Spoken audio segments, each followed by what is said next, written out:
The Zelos Aurora field watch, kind of proclaimed as a GADA, G-A-D-A, go anywhere, do anything watch. And I tend to agree with that statement. I think this is a great watch. There's two different size variants, so you can get this 38 millimeter or the 42 millimeter.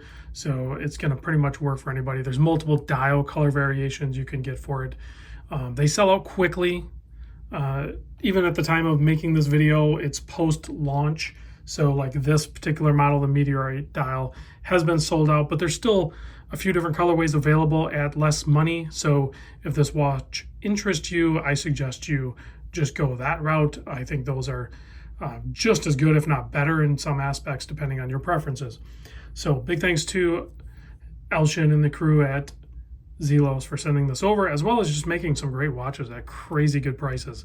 They consistently do that, so much so that the demand is just, it's still pretty high for them, even at larger production numbers.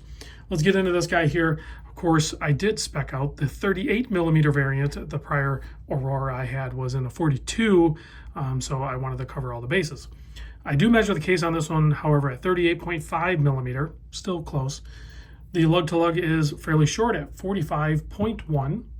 You can see this is clearly a bronze case using CUSN 8 bronze, so it should patina up nicely.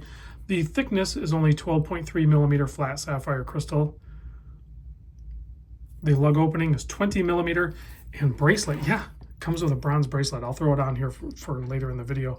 Tapers down to 18, and then you have a simple double pusher clasp with an on-the-fly toolless micro-adjust system. So the bottom side of the bracelet is done in stainless steel, so it should not, for the most part, come in direct contact with your skin, causing any sort of color issues, but you'll still patina on the outside. So it should match really close to the case of the watch as far as that goes. Nice oversized crown, 7 millimeter, signed and lumed. Plenty of traction for that size crown for sure. Also comes with this really nice rubber strap, matching hardware, quick release spring bars, as well as really nice case back, very smooth, comfortable on wrist, and very ornate. The movement inside is a Miyota 9039. It's a no date, hack, hand wind, 4 hertz, all that good stuff. You can see you have a sandwich meteorite dial with applied markers at the cardinal positions 12, 3, 6, 9, and then nearly color matched markers as well as the handset. I'm sure they're not bronze, so they don't patina, but they're just gold colored. Excellent C3 lume on this thing. We'll do that at the very end of the video. Price point on this when it launched was $499. The other colorways that I talk about that are still available as of the time of making this video are only $399. So that's what I'm saying. Like, go for those. Save yourself the $100 and get the same watch in a pop of color. Here it is on my 7¼ inch wrist, showing that I can clearly wear the 38.5 millimeter model, but prefer the 42.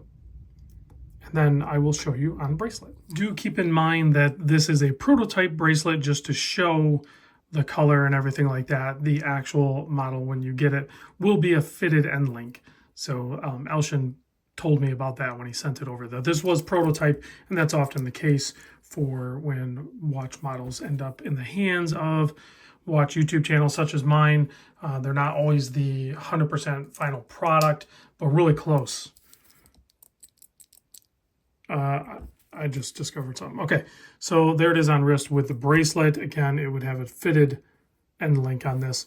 Also, I just noticed, and I don't know how to verify, or maybe you guys can, but that is actually a button.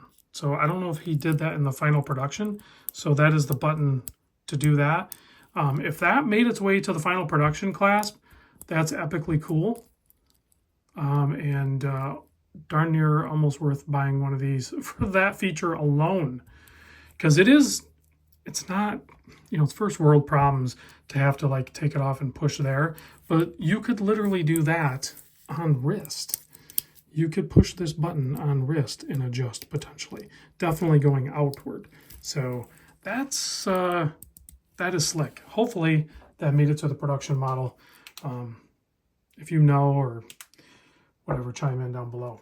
I didn't read it on the website. So let me turn off the lights, check out the Lume, which Zelos is well known for its heavy application of Lume, and that is definitely the case here on this 38mm Aurora. Big thanks to Zelos for sending this over, and you guys watching the videos. Thank you. Appreciate the constant support. That's why I keep making these videos, so you guys can see them, whether you're just window shopping or you're actually using this video to help decide whether to make the purchase. Regardless of your intention of watching the video, I appreciate you doing so. So I'll see you on the next one.